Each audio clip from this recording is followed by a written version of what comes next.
And I believe that the typing was posted. Okay, we are live, and this is still Tuesday, February 17th, 2026, Senate Committee on Institutions. And we have the Secretary of State, Sarah Copeland-Hansis, and Lauren Hibbert, Deputy Secretary of State. And we are talking still about data management and sharing. And it's actually, we just had a touch on IT funding, and now we're looking at IT in real life. So let us introduce ourselves to you, and then you can introduce yourselves and start with your testimony. So Wendy Harrison, and I represent the Wyndham District. And Rob Plunkett. Joe Major, Windsor. Russ Ingles, Essex District. Good to see you. Good to see you. John Benson, Orange District. Excellent. Well, I'm Sarah Copeland-Hansis, Vermont Secretary of State. And I'm Lauren Hibbert, Deputy Secretary of State. Thank you for being here. And we are really excited to be here with you. And I'm so glad that you've taken up this topic because this has been IT and IT systems replacement has been the major lift and the major focus of my office since I took over as Secretary of State, sworn in January of 23.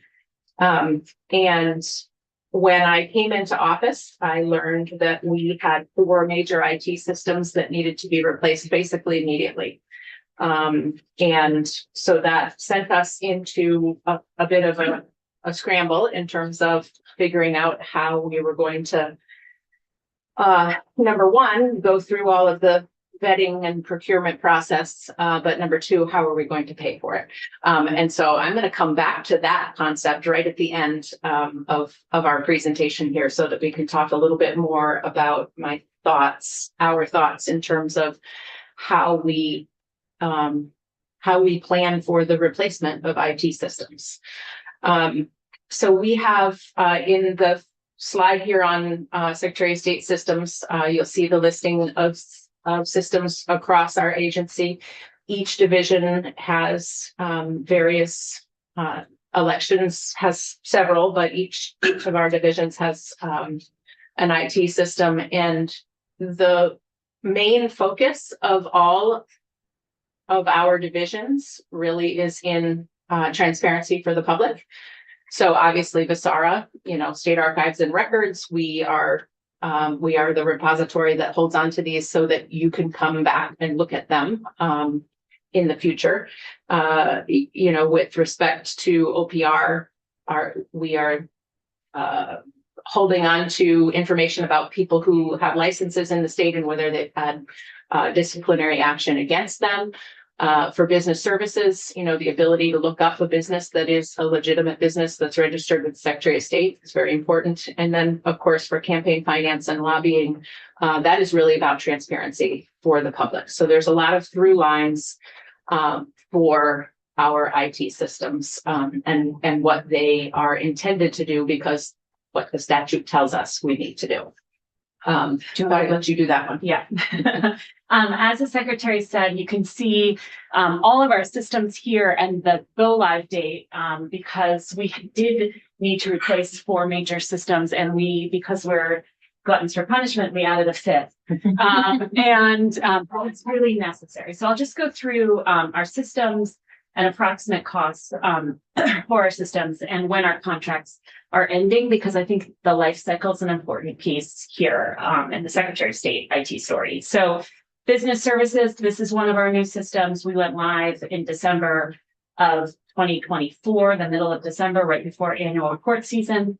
Our end of contract is 4/20/2030. Implementation. So we tried to break this into our implementation costs versus our maintenance costs, and then which is pretty standard IT contract.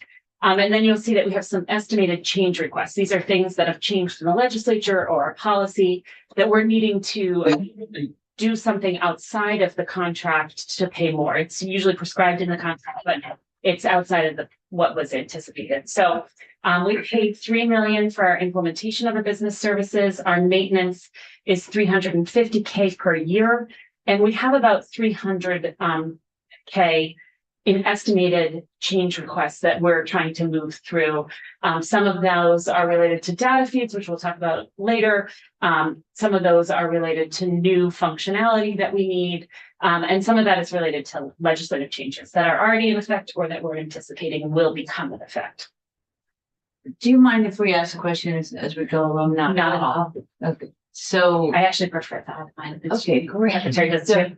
so did ATS help you with these? Yes. Okay, good. Yes. Um, And we'll run through in a little more detail each of the systems. This is the sort of summary sheet that has all of the costs and everything, but we have a very close relationship with ADS and they were critical in helping us with the whole procurement process. great. And we have to follow the BGS and ADS procurement rules.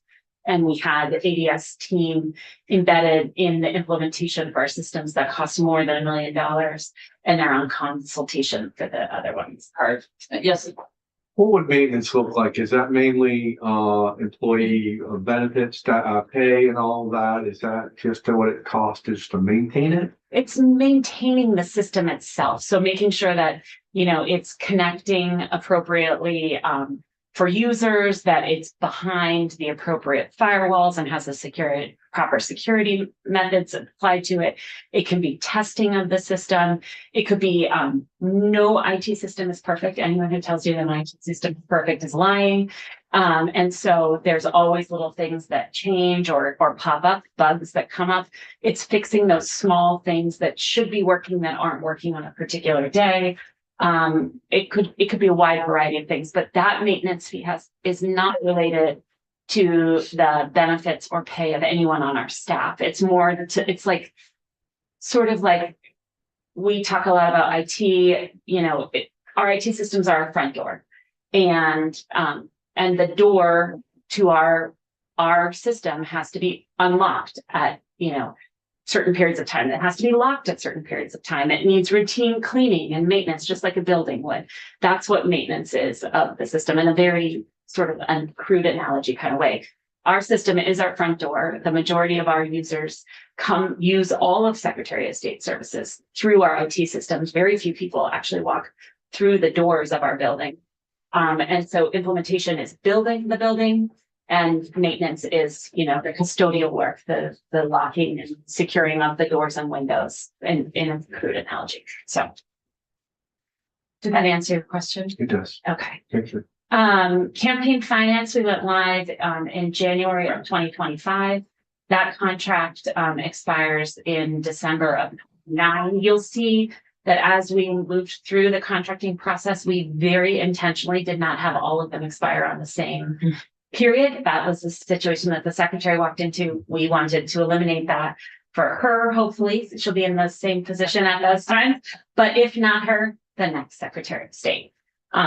That was a 360,000 implementation, 20,000 maintenance, and we have about 150, closer to probably 200,000 estimated change requests with campaign finance. Elections, we went live in May of 25. I couldn't remember the exact date, so I apologize for missing that exact date. And we end that contract for 30 of 31. This was our big one. This was 3.8 million to implement. And this is just over 600K in maintenance costs. Lobbying is 100. We went live in January of 2025.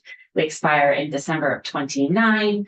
Implementation was just over 600K. Maintenance is 61 per year.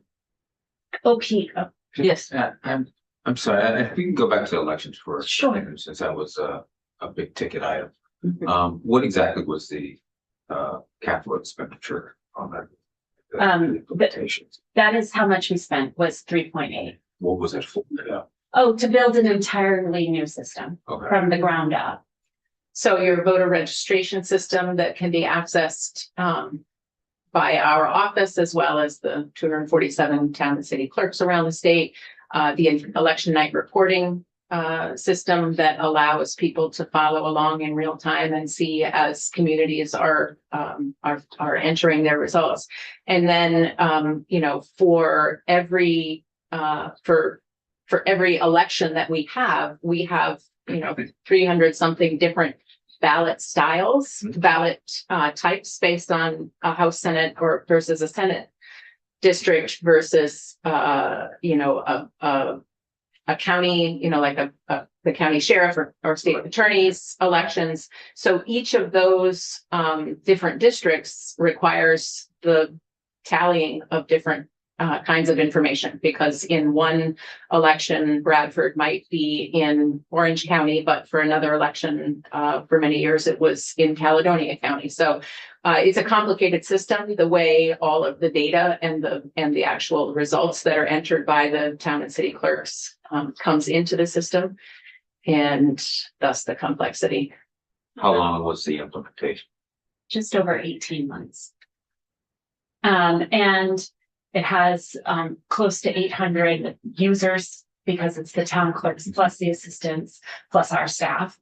We also have data flowing in from ERIC, which is a data sharing among states of registered voters, to make sure that as people move across state lines, their voter registration is being kept up to date.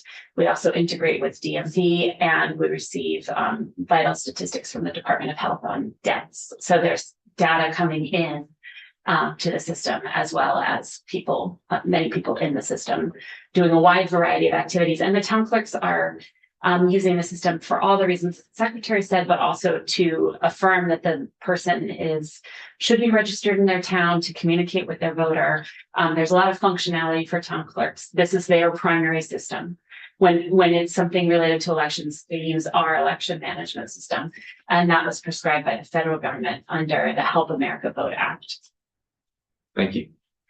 I think I was at OPR, which we went live. That's okay. I'm happy to be interrupted. I just might need reminding of where I am.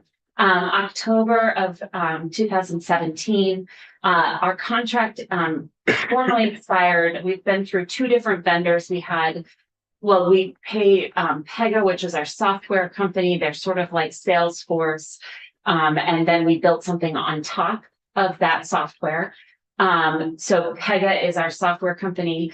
Our original implementer was a company named Virtusa. We had what I call publicly a conscious uncoupling with them. And then our second vendor is Brazotech. Both of our contracts with Pega and Brazotech expired last year in December. We're currently in a contract extension. And we have an RFI that was out on the street that we've received responses for. Our next step is to put out an RFP. And the main decision for us in response, we haven't finished our analysis of the RFIs yet, but our main decision is, do we move to an entirely new system, not in the Pega universe, or do we stay with what we've built, which has a lot of functionality, but with the same vendor or a new vendor? Can I just say, if I ever fired someone, a conscious uncoupling. I love What that. I'm going to use from that. Let's agree to go our separate. Yes. Yeah. The kindest way to explain Yes. it.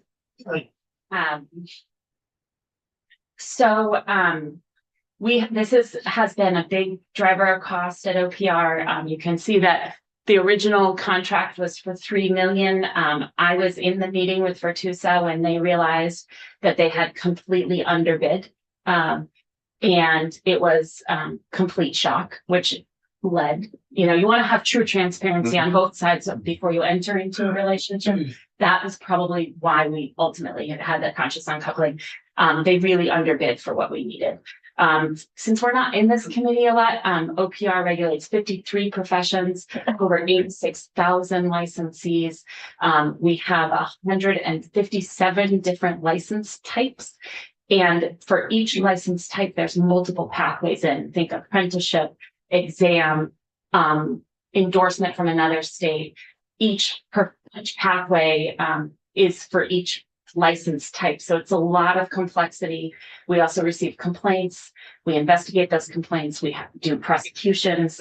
We do criminal investigations. So there's a lot in that system. And that's why it is so expensive to maintain. It also, just as a plug, provides significant public protection to Vermonters. You want to know that your dentist is qualified, and you want to know that if your dentist makes a grievous error, that someone is going to look into it and make sure that that doesn't happen again. So really a public protection mission. And transparency for the consumer. You should be able to look up and make sure that your provider is licensed and qualified to do what you're expecting them to do. And we handle the majority of occupational licensing in the state, exception being plumbers, electricians, some physicians. Some physicians we do regulate, some we don't, and the Agency of Education.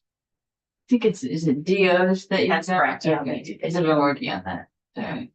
Well, thank you. No, that's really important. So does, how long is that system going to last? Well, that's a really excellent question. We're at the end. Either we need to decide to invest more money into it and enter into another contract with either Versatech or somebody else to continue implementation work, or we need to shift to an entirely different system. And that would be a very expensive proposition. Both are expensive, frankly, but moving to a whole new system that may offer long-term cost savings, but short-term pain. But we've been in this system for nearly a decade, and that is, several lifetimes in terms of what IT systems can do. And so we are in the process of gathering as much information as we can about the products that are out there and what we might be able to do, just so that we're doing all of our due diligence. And Lisa Godwin is our IT consultant. So, yes, I was just wondering, so the RFI, are you looking for information about existing solutions and the possibility of, to see what people are. The broadest scope. Perfect, yeah. And is that out there now? Are you waiting for responses, or did you get responses? We have the responses and they're currently under review. Got it. Yeah, thank you. Thank you. Safe at Home, this is our project that we added. This is our address confidentiality program, really important. We were, the need for an IT system became really clear when the secretary came into office. This was being managed on an Excel spreadsheet with a lot of manual entry. This is somebody getting the mail, making a label to send it to the correct person. It was a lot of manual work, took about half a day every day for a person in charge of Safe at Home. With the implementation of this new system, one, we can automatically print labels. That was like when we had the RFP demo, there was like, you could almost hear the hoots and hollers in the building. People would be like, what? Technology can really make a huge difference in somebody's life. Sometimes frustration, but also a huge difference. We can also communicate back and forth with our Safe at Home participants, which is really important because they frequently don't have stable home lives. They have left a home that was not safe for them, could be moving lots of different places. So there's a lot of communication about where are you, where do you want this to be sent, those sorts of things. And I should say that every one of our systems is mobile friendly. We've spent quite a bit of money making sure that every system is mobile friendly. This is in large part because there's this amazing statistics that only about a third of Vermonters have laptops, and something like 86% of Vermonters have smartphones. Mm-hmm. So systems really do need to be mobile friendly. And then at Vasara, we have a product called VT Retain. I put the name there just so that because you might think, why IT at Vasara? VT Retain is for all of the archival digital documents that the Secretary of State has. So we have obviously just records, we have archival records, and then we have digital archival records. And so this system, you can go and search all of the digital archival records. We've had it since 2013. The contract is expiring next month, but it's a system that software as a service contract, so we'll be able to renew it. We spent about $63,000 in implementation, and our annual maintenance is $59,000. So just a quick question, I'm just curious, as we look, 2029 will be the first year that you're going to hit where several of these have reached their contract period. And I assume you spent a lot of time looking at the different programs that were out there and thinking this should serve us well into the future. So when we reach 2029, I know it's looking at a crystal ball here to project, would you anticipate we would see these major implementation costs again to move forward with those, or would it be just a renewal and maybe we can save some money? I'm just curious where you think things will be down the road. Well, I certainly hope that these systems will be durable and well maintained enough that we can go through some contract extensions in some of these systems so that we're not building fresh and new to the tune of, several $1 million every 3 to 5 years. But the contract has its terms for a reason, it's so that we can do that conscious uncoupling if it's really not working well. But also so that we are forced to come back and check and see, is this system still functioning as it was designed to, as it was built to, or is it degrading over time? And, that's the unfortunate truth of where we were when I came into office, that the systems that we had been using were just increasingly difficult to maintain. Probably because the person who built them retired long ago. I don't know, but operating platforms keep changing. yes, yeah. And I believe, I would have to double check, but that all of our contracts that we've entered into since the secretary's been in office have had 2 renewal periods of 2 years each. So in 2029, we'd be at a place where we'd have to say, do we want to renew this system again for another 2 years? And then 2 years from that, do we want to renew the system for another 2 years? And then we'd be at the end of the contract term. So then we would either need to seek a contract extension through the ADS PAT process or go out to RFI, RFP. And for some of these systems, if we were in that place, we would go out to an RFI. For some, we would just put out an RFP. None of them, we would just do a simple contract bid on under BGS contracting terms.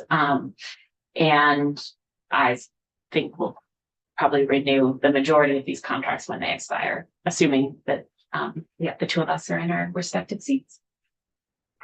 So we can run through briefly each of the systems just to give you a little more of an insight into what they do and how they're protected.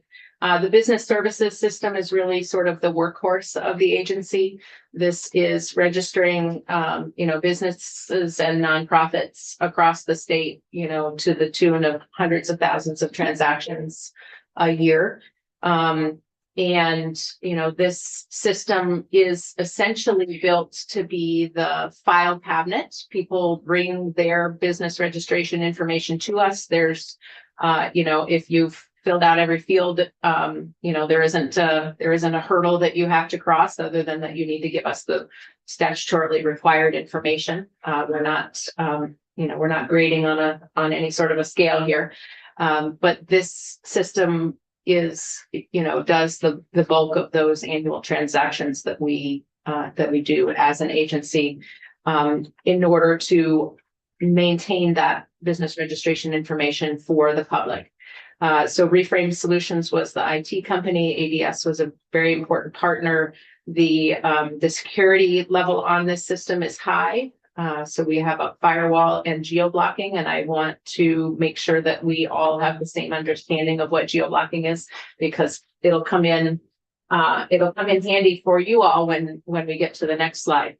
But geo-blocking means that you have to be within an approved geographic area to even be able to get into the system.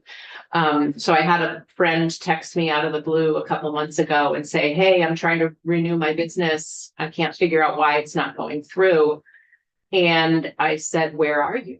And he was, I don't know, in Nicaragua or Costa Rica or whatever. Anyway, he was outside of the geographic allowable area. And that is a really important security feature of the systems.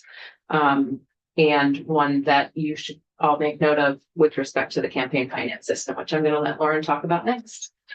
So campaign finance, again, we have a high level of security, the firewall and the geo-blocking. Our partners were Reframe and ADS. This is candidate disclosures, which is contact information, candidate and committee information, campaign expenditures and contributions. This system, everything is public and searchable. We don't have any data that is available on request that's not accessible just in the system. And we don't have any data feeds for that system. So the election management system, as we talked about earlier, is the most complex of our systems. It also contains arguably some of the most important personally identifiable information, and it has the highest security level that we can wrap around it. And again, Reframe was the IT company that built the system. ADS was an important partner. The data that's in there is, with respect to your voter file, is your driver's license number, the last four of your social security number, your address, your full date of birth, your voting history.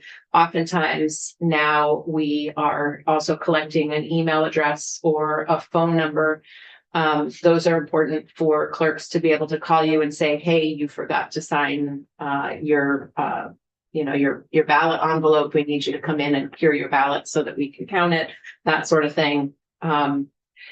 So we are, the information that is available to the public is in a couple of different places within this system. As I was saying, the election night reporting system, where everybody who's got a tightly contested race is watching the results refresh every 5 minutes throughout election night.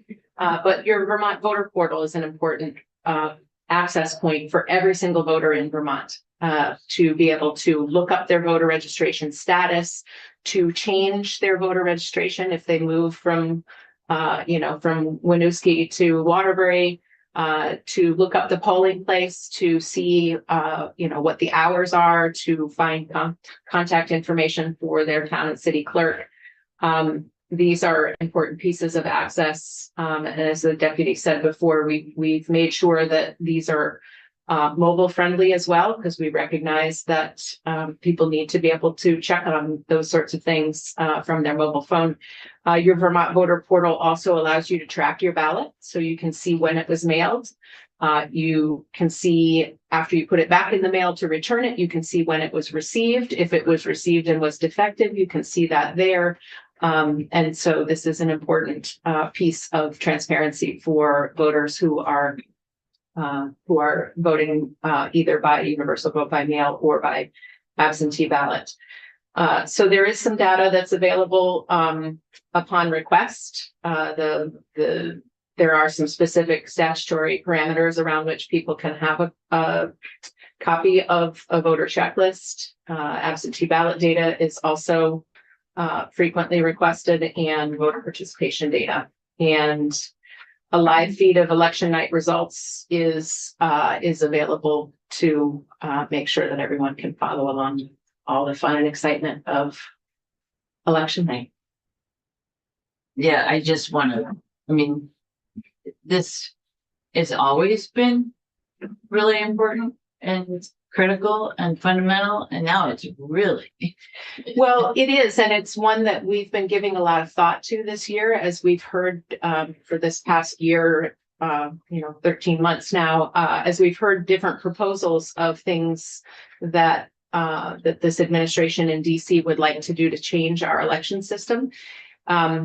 For instance, if we were to have a law passed in Congress that required documentary proof of citizenship, that would require us to collect and maintain copies of people's birth certificates, passports, marriage certificates, adoption decrees. That is a much higher level of intensity of personally identifiable information than even what we have in the system currently. And in order to do right by Vermonters, if we were required to do that by federal law, I think we would have to build that system to securely maintain images of these documents in perpetuity.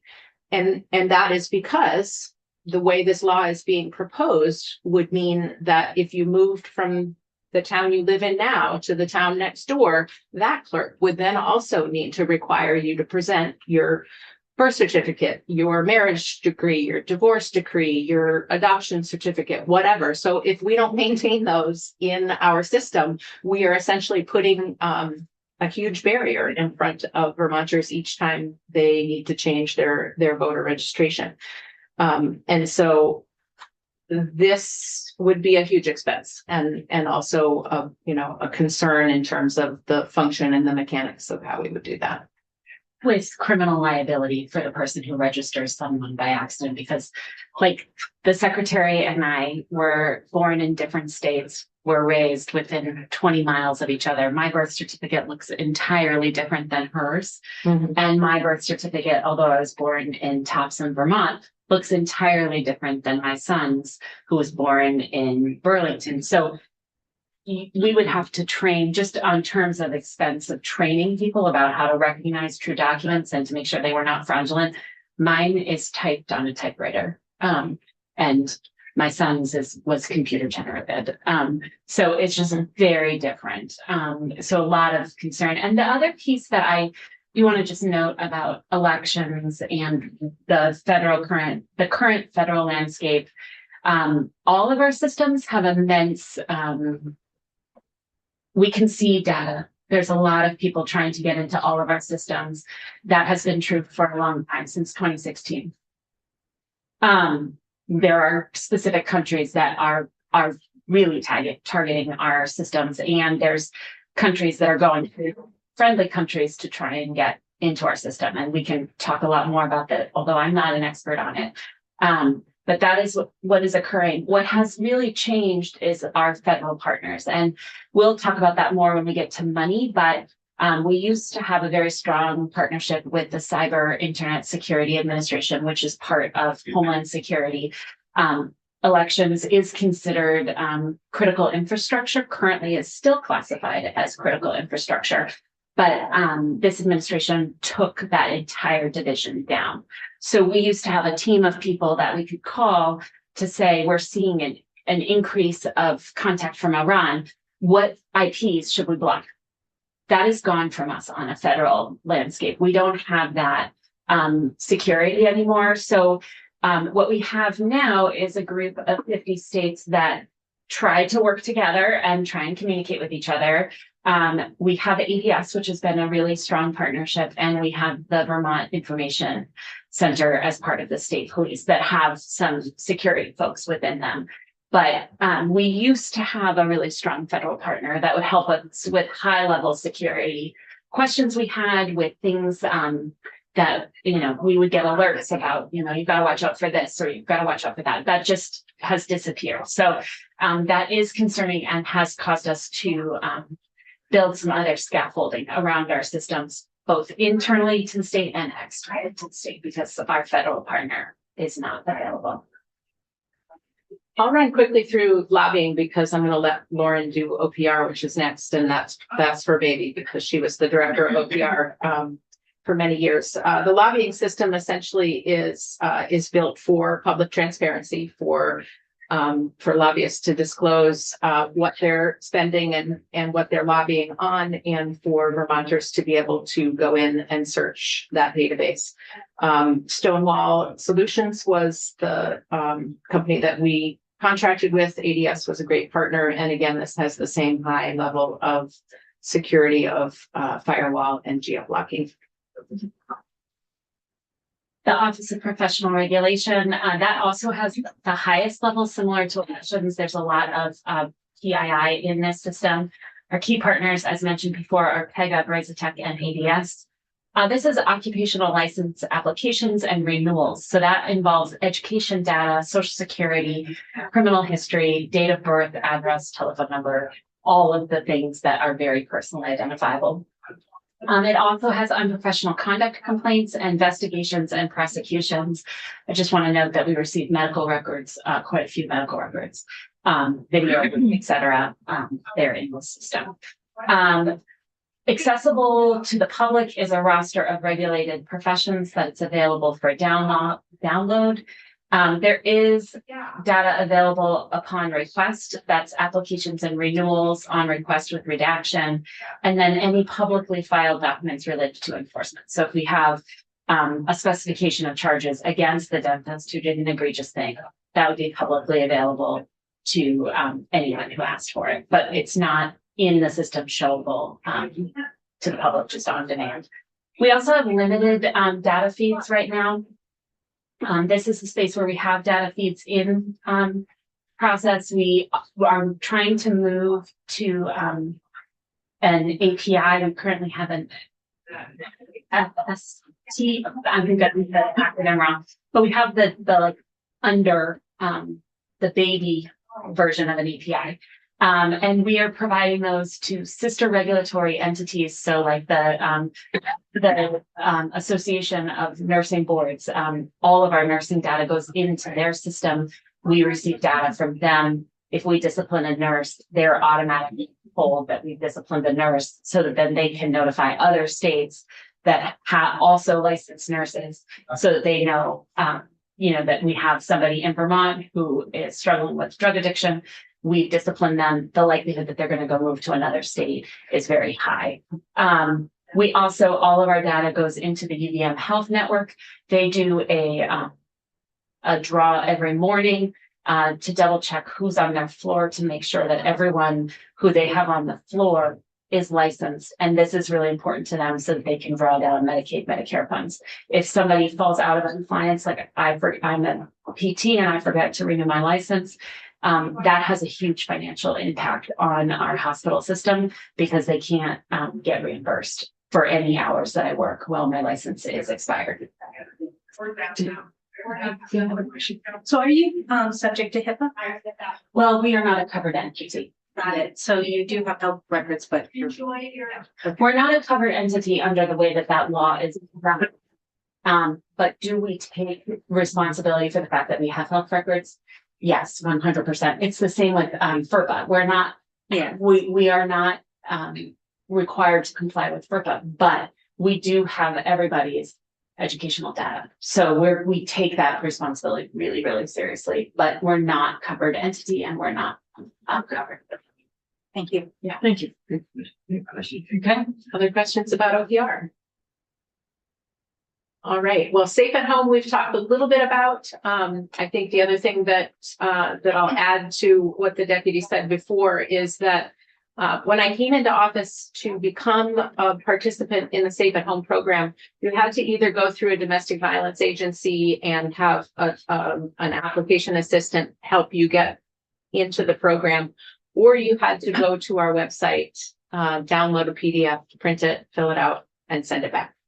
And so that felt very antiquated to me. It felt like it would be too much of a barrier for someone who is, perhaps in an unsteady housing situation to begin with because they're fleeing stalking or domestic violence.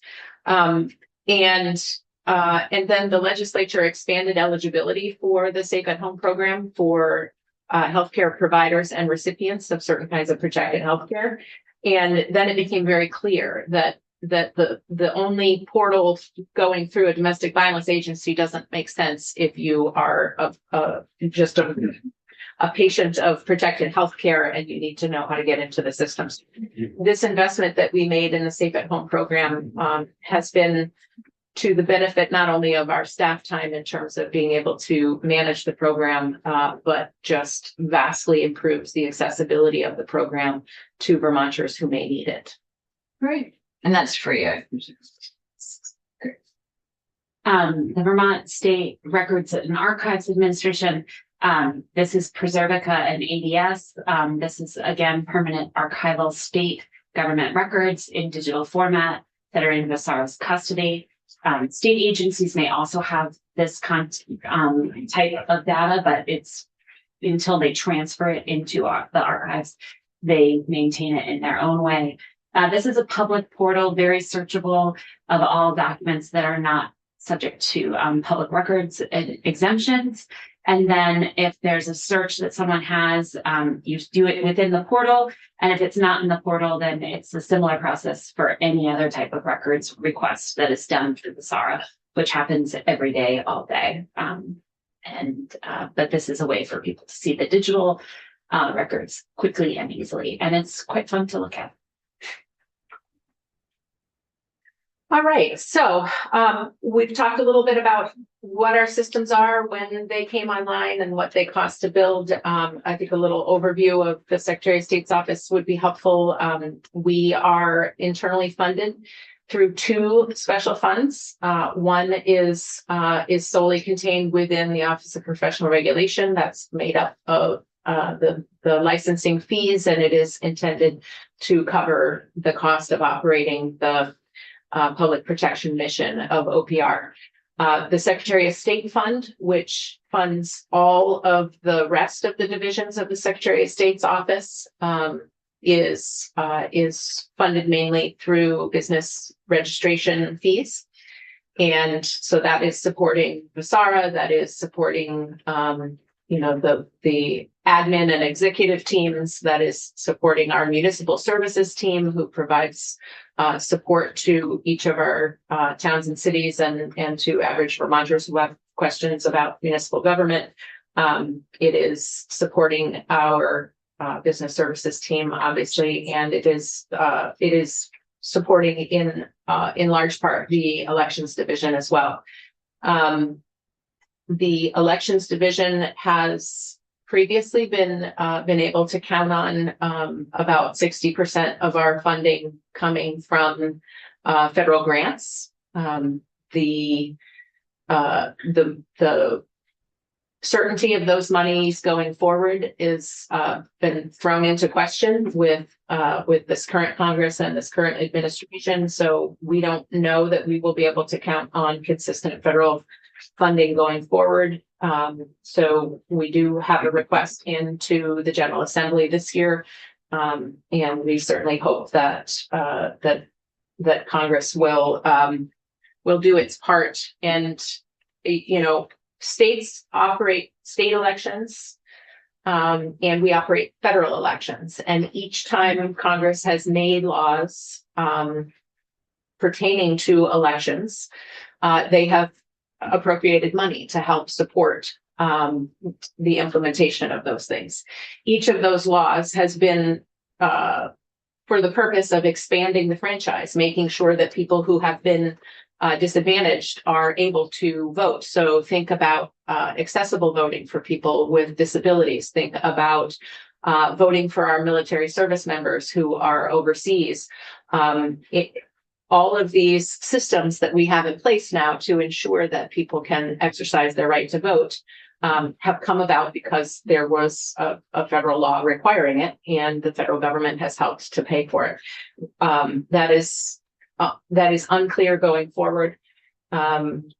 So we certainly will want to be very mindful of how we plan for the future in this really uncertain budgeting time.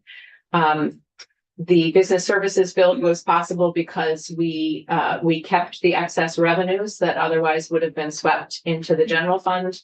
The elections systems builds were possible largely because of that federal grant money that had been sort of squirreled away for a rainy day.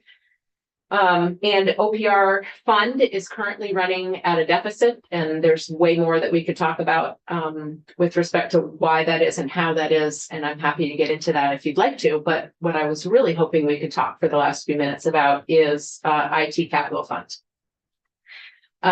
When I came to the realization in 2023 that we were going to have to replace all of these systems within, basically 2 budget years, it was sort of jaw dropping and left me with a pit in my stomach. And I don't think that we want to, leave that to future generations or future secretaries.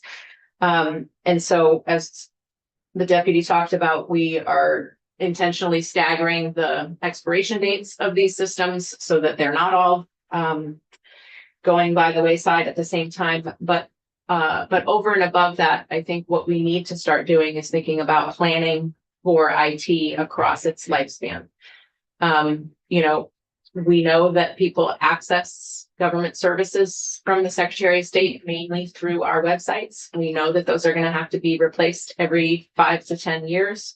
We know that it is a huge expense, and we wouldn't plan to replace our building when it had lost its useful life without planning for a capital fund to do that. So rather than having the sticker shock that we had in 2023, 2024, I think it makes a lot more sense for us to be thinking over the course of the next 5 to 10 years, what can we set aside each year into a capital reserve fund so that we can replace the IT systems when they expire. So happy to take questions. Okay. Yes. Have you asked other states how they handle this? Your counterparts in other states? You've Yeah. asked your deputy Yeah. friends. One thing that's great about being part of the Secretary of State in the nation is that we get together and we talk. So the secretaries have their group, the deputies have their group, and we have talked about this. Some do have capital funds. Some, this is not even a line item in their budget. It's part of their equivalent of the Agency of Digital Services budget. So the fact that in some states, the model is ADS would be, I'm not saying that this is what should happen here, but that ADS would be coming and saying, we need to replace the election management system, the DMV system, the child welfare system, and this is how much money we as Agency of Digital Services need to do that work. Here in Vermont, those are part of each individual agency's budget as opposed to in the Agency of Digital Services budget. So, and so it sort of varies between it's part of an external or semi-external Agency of Digital Services budget. It's part of the Secretary of State's primary budget, or it's part of the capital fund under the control of the Secretary of State. I think some of the states that have ADS budget, that's the way that it's set up. The ADS equivalent has a capital fund for those types of projects. So it's not all within 1 year's budget, but Follow-up? Sure. So for technology services, some agencies that are independent contract directly with ADS. Do you do that, or do you have your own IT staff? Both. Both. Yeah, we have a very small internal IT staff, and we have increasingly made more formal our relationships with ADS, particularly around all of this procurement stuff, because that is a world in and of itself that you can't expect one IT person to be an expert in all of the things having to do with legal and contract and the technical aspects, but also around security.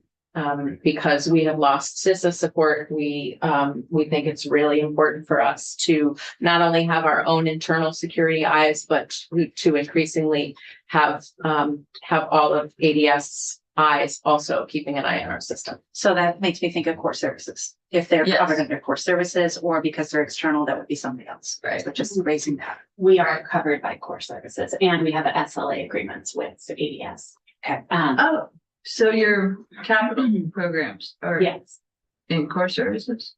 I believe so. And we have an SLA. They're changing the rules this year. So I will follow up and I will Okay. let you know Okay, what Denise said. I will follow up with Secretary. Great. I believe we're just like every other state entity. Another big thing that has shifted, in large part because of the new accessibility guidelines is we currently do have our own standalone website. We are moving our website into the ADS, web platform and methodology, because the amount of work that we would have had to do on our custom build, website was substantial. And, by joining the ADS, web services, it was a much more economical route for us to go. And the secretary does have a designee on the web portal board. I serve in that capacity. okay, good. And I would presume that security is good. Yeah, the security, we are we're very pleased with the support that we received from the ADS. And they are connected with CISA, and do receive alerts from CISA. We do too. But what is really missing is those election specific alerts and that community. And they are, so not to get too technical, but we have our third-party vendors are watching all traffic on the system. ADS is watching all traffic on our systems. And we have someone in-house who's monitoring traffic on our systems as well.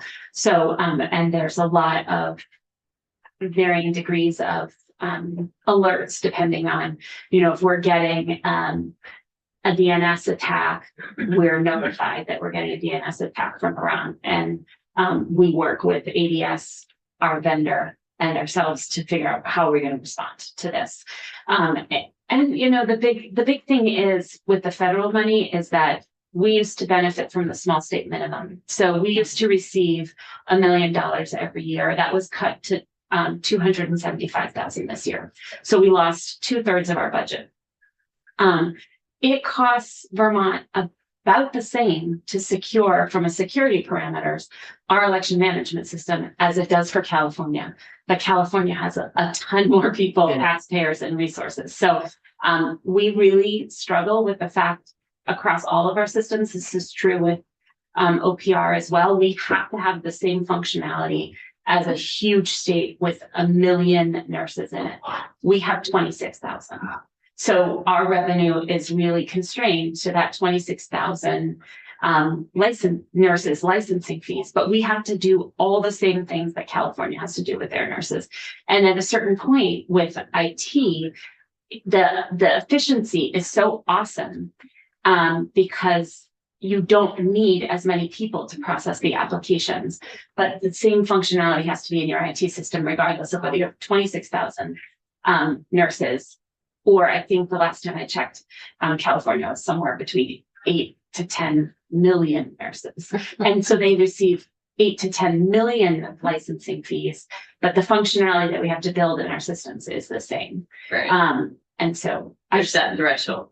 yeah, I just think it's important for us to remember, and I guess I like to talk about it, that we have to do the same things as California, but just with a much different budget. And that's a conversation you guys have in this building all the time, every day. So it's not news to you guys, but it is something to remember when we feel like we are limited by our budget, but we have a lot of pressing needs that we need to accommodate. Right. Well, thank you very much. I mean, this is really helpful. Do we have additional questions? We are looking at procurement. We don't have, this committee at least has some ideas. I don't know if we're gonna be able to get them across the finish line. The House Heady Committee, you might want to talk to them also and just let them know what you're doing. We did present to them last year on some of this sort of presentation, but also pitched them on the notion that, at some point very soon, the Secretary of State is going to come to the legislature and ask for permission to create a capital reserve fund for IT. Okay, makes sense. And you're going to appropriations soon. We have, You have. yes, we have presented to appropriations with our asks here. Okay, terrific. Well, I'm really glad you came today. It's very helpful. Thank you for having me. Thank you. Thanks for coming in. Good to see you. See you. Okay, and we are adjourned.